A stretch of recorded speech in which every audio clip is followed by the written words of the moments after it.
महाभारत में भक्तगण आज आपको कर्म के फल का वर्णन तथा श्रेष्ठ ब्राह्मण की प्रशंसा की कथा कहूंगा। आप इसको ध्यानपूर्वक सुने और इस चैनल को लाइक एंड सब्सक्राइब जरूर करें।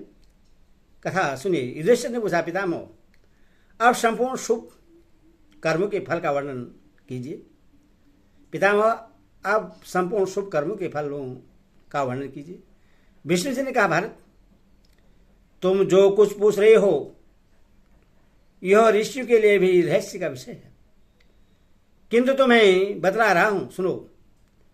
मरने के बाद जिस पुरुष को जैसी गति मिलती है उसका भी वर्णन करता हूं।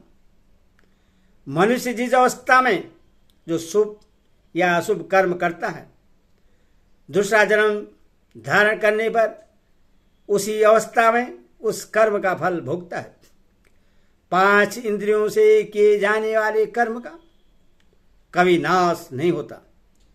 इसीलिए मनुष्य को उचित है कि यदि कोई अतिथि घर पर आ जाए तो उसको प्रश्न दृष्टि से देखें, उसकी सेवा में मन लगाएं, मीठी बोली बोलकर उसे संतुष्ट करें। जब वो जाने लगे तो उसके पीछे पीछे कुछ दूर तक जाएं और जब तक वह रहे उसके स्वागत सत्कार में लगा रहे। यह 5 काम करना गृहस्थ के लिए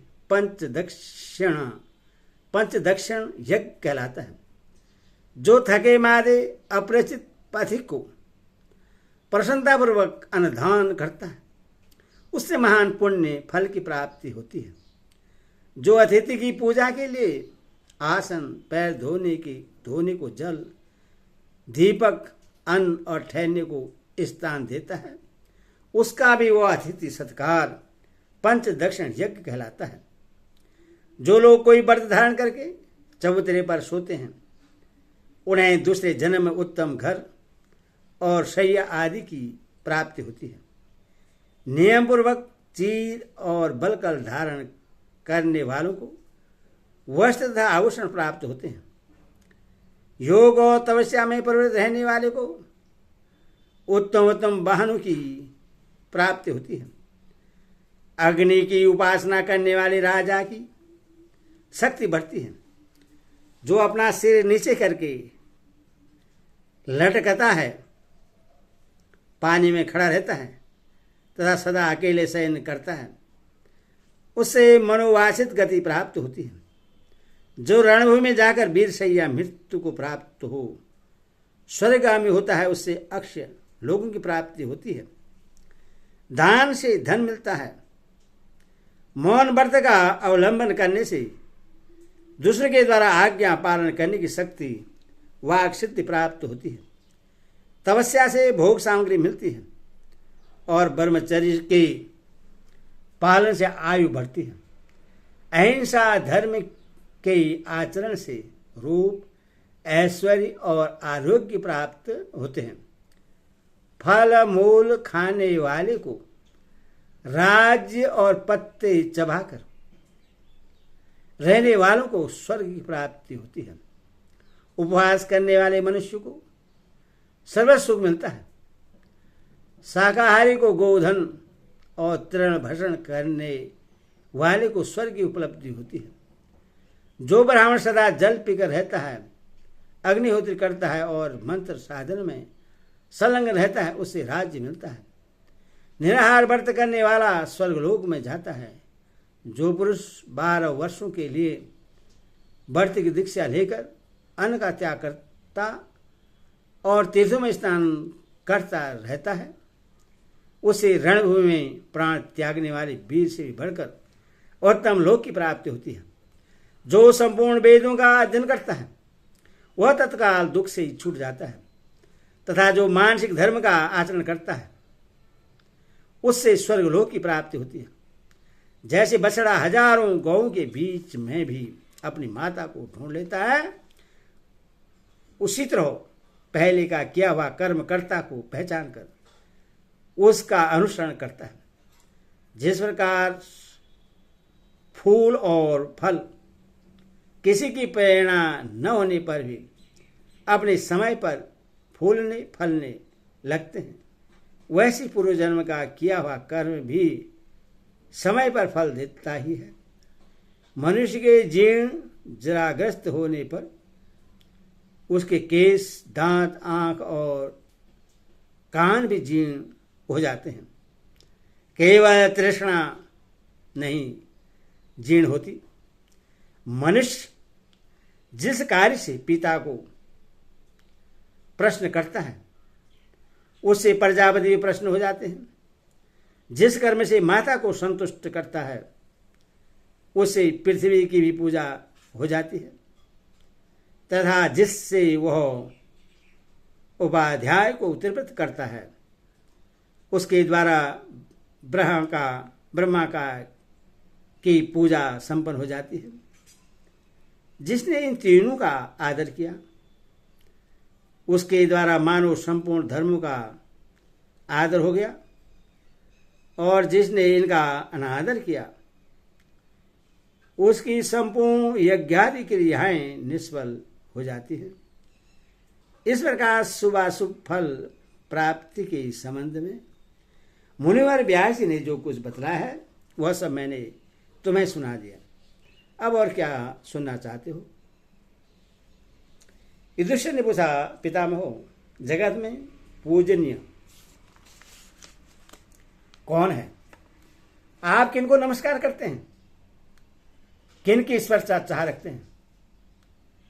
बड़ी से बड़ी आपत्ति में पड़ने पर आप किनको स्मरण करते हैं? तथा इस लोक और परलोक में हितकारक कार्य क्या है? ये सारी बातें मुझे बताने की कृपा कीजिए। भीष्म जी ने कहा, युधिष्ठिर, जिनके कुल में बच्चे से लेकर बुढ़े तक परंपरागत धार्मिक कार्य का भार संभालते हैं और उसके लिए मन में कभी दुख नहीं मानते, ऐसे ही लोगों की मैं स्पर्शा करता हूं, जो विनित भाव से विद्या अध्ययन करते, इंद्रियों का संयम रखते और मीठी मीठी बातें करते हैं, जो शास्त्र के विद्वान, सदाचारी, अक्षर तत्व के ज्ञाता और सत्पुरुष हैं। उनके मोह से मेघ के समान गंभीर और कल्याणमयी मनोहर वाणी सुनाई देती है। यदि राजा उन महात्माओं की बातें सुने तो वे उसे इहलोक और परलोक में भी सुख पहुंचाने वाली होती है। जो प्रतिदिन उनके वचनों को स्मरण करते हैं वे विज्ञान गुण से संपन्न होते हैं। ऐसे साधु पुरुष तथा उनके श्रोताओं की मुझे सदा चाह बनी रहती है। जो लोग पवित्र भाव से ब्राह्मणों की त्रिवृत्ति के लिए उन्हें अच्छे ढंग से बनाए हुए शुद्ध और स्वादिष्ट अन्न परोसते हैं, वही मेरे बड़े प्रिय है। बेटा, कुलीन, धर्मात्मा, तपस्वी और विद्वान ब्राह्मण होने की बात कौन कहे? यदि मैं साधारण ब्राह्मण भी होता तो अपने को धन्य समझता। इस संसार में तुमसे बढ़कर मेरा प्रिय कोई नहीं है, किंतु ब्राह्मण मुझे तुमसे भी अधिक प्रिय हैं। और तो क्या, अपने पितामह और सुहृदयों को भी मैंने कभी ब्राह्मणों से अधिक प्रिय नहीं समझा। मेरे द्वारा ब्राह्मणों का कभी किंचित भी अपकार नहीं होता।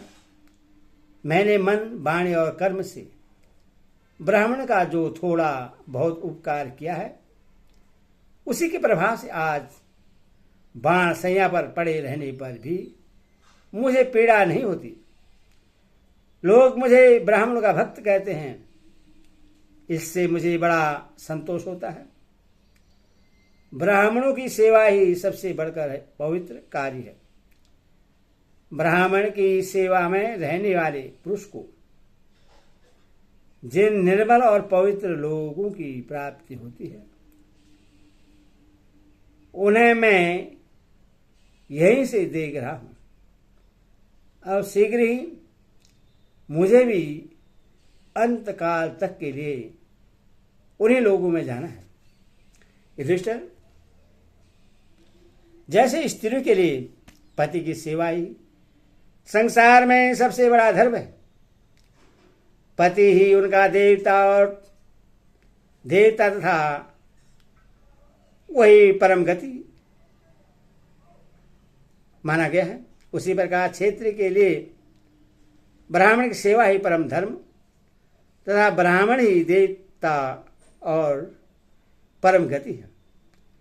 क्षेत्र 100 वर्ष की अवस्था का, ब्राह्मण 10 वर्ष की उम्र का हो तो भी उन दोनों को परस्पर पुत्र और पिता के समान समझना चाहिए। उनमें ब्राह्मण पिता है और क्षेत्रीय पुत्र, अतः ब्राह्मणों की पुत्र की समान रक्षा, गुरु की भांति उपासना तथा अग्नि की भांति परिचर्या करनी चाहिए। सरल सत्यवादी और समस्त प्राणियों के हित में लगे रहने वाले श्रेष्ठ ब्राह्मण को सदा ही सेवा करनी चाहिए। युधिष्ठिर, तुम्हें हमेशा इस बात की ओर दृष्टि रखनी चाहिए कि ब्राह्मण के घर में जीवन निर्वाह के लिए आवश्यक सामग्री मौजूद है या नहीं। हरि ओम तत्सत। हरि ओम।